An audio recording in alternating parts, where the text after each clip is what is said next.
Private school association के पदाधिकारियों ने जिला शिक्षा अधिकारी कार्यालय पर प्रदर्शन किया।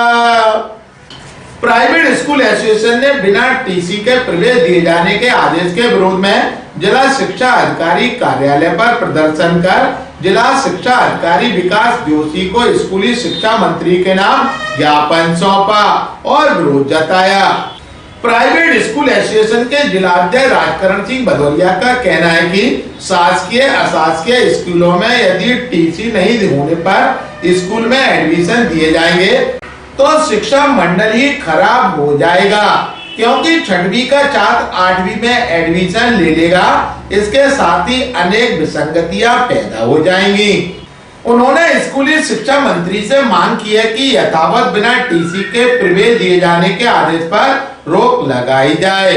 उन्होंने चेतावनी दी है कि यदि ऐसा नहीं हुआ तो न्यायालय की शरण में जाएंगे। राजकरण सिंह भदौरिया, संघर्ष करो, हम तुम्हारे साथ हैं। टीसी का आदेश वापस लो, वापस लो, टीसी का आदेश वापस लो, वापस लो, टीसी का आदेश वापस लो, वापस लो, टीसी का आदेश वापस लो, वापस लो, टीसी का आदेश वापस लो, वापस लो, टीसी का आदेश वापस लो, वापस लो। चलेगी नहीं, चलेगी नहीं, चलेगी।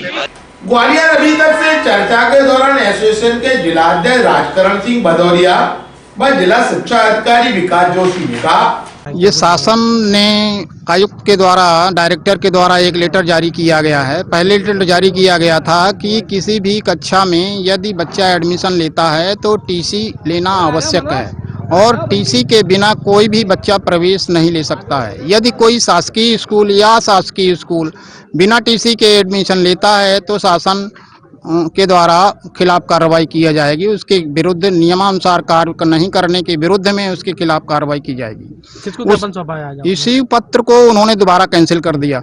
ये पहले जारी किया था, अब उन्होंने जारी कर दिया है कि कोई भी बच्चा 8वीं तक बिना टीसी के प्रवेश ले सकता है। यदि बच्चा बिना टीसी के प्रवेश लेता है तो शिक्षण व्यवस्था में जो सिस्टम बना हुआ है वो पूरा डिस्टर्ब हो जाएगा, क्योंकि 6वीं का बच्चा 8वीं में नहीं पढ़ेगा, 6वीं का बच्चा 8वीं में पढ़ेगा, 8वीं का बच्चा 10वीं में पढ़ेगा, तीसरी का बच्चा 5वीं में पढ़ेगा। इस तरह से अगर क्लास जंप होंगी तो शिक्षण व्यवस्था के लिए जो सरकार ने व्यवस्था कर रहा है कि हमारे समाज का, हमारे देश का शिक्षण व्यवस्था का स्तर बढ़े, लोग सामाजिक स्तर बढ़े, तो शिक्षा जब व्यवस्थित नहीं हो पाएगी, नियमित नहीं हो पाएगी तो इससे बड़ी व्यवधान पैदा होंगे। दूसरा, जो बच्चे के कोई विवाद होते हैं, जन्म दिनांक का विवाद होता है, बहुत सारी विसंगतियां हैं कि बच्चों के जन्म प्रमाण पत्र अभी बनना शुरू हुए हैं।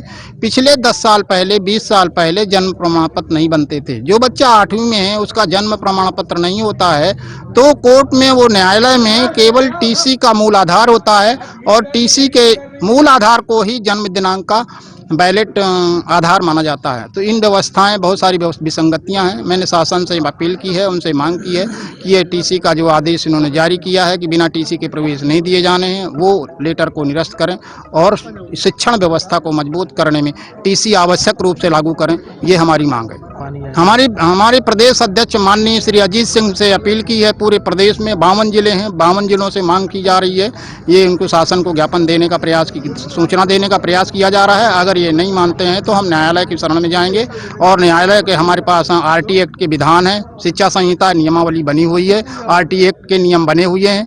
न्यायालय में जाकर के हम इनके खिलाफ कार्रवाई करेंगे और जो अधिकारी इसमें ज़्यादा लिप्त हो रहे हैं उनके पर्सनल, उनके लिए भी हम कोर्ट में अपील जारी करेंगे। विशेषकर एक आदेश जारी हुआ था 2019 में, उसको अभी 2020 में चेंज किया गया है, तो उसके संबंध में इनके द्वारा ज्ञापन दिया गया है। निश्चित तौर पर हम इस ज्ञापन को हायर लेवल तक फॉरवर्ड करें। ये इसमें तो मैं नहीं बता सकूंगा, क्योंकि निर्णय मुझे नहीं लेना है, निर्णय ऊपर स्तर पर ही होगा। ठीक है।